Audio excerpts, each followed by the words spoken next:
Hi, I'm Jacqueline, and this is my Chapter 1 video where I'll be introducing StarHealth, where I am for my community placement, and also where I'll be introducing my 5-week project that I'll be working on here. StarHealth is a non-for-profit community health agency and has locations across multiple sites in southeast Melbourne, with the key service sites being in South Melbourne, Prahran and St Kilda. They provide GP services, dental services, as well as allied health, including podiatry, physiotherapy and dietetics. They also offer counselling and diabetes education, and from these they promote outreach services, meaning providing links to health services for those who may not readily access them. StarHealth also have partnerships with both Alfred Health and Cabrini, where they both provide funding, and Alfred is also involved with StarHealth with some projects. The organisational hierarchy is complex, but I'll focus on where the dietetics and health promotion teams sit.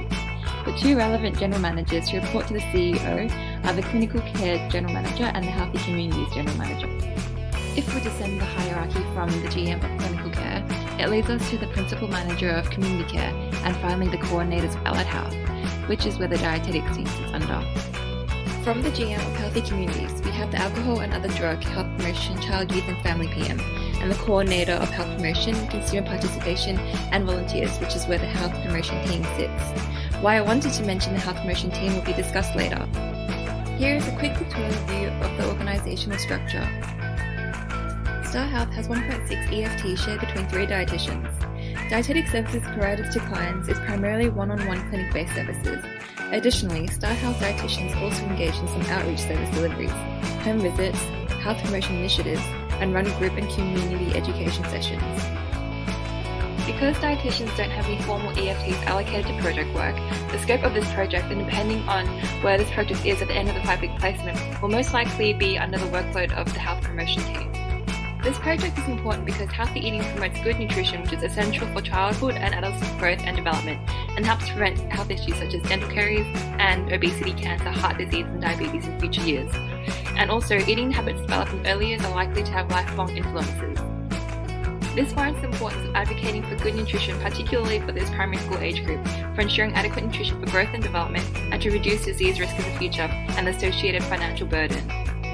StarHealth has also expressed a low volume of child referrals to dietetics and a high rate of dental caries in South Melbourne Primary School, which was discovered during a period of free dental checks for all students. Hence, a needs assessment is required to identify how primary school students from southeast Melbourne compare to state and nationwide data, and also to explore community felt needs and highlight priority issues and barriers to change. All of this is to inform StarHealth of the direction of implementing activities and programs for the future.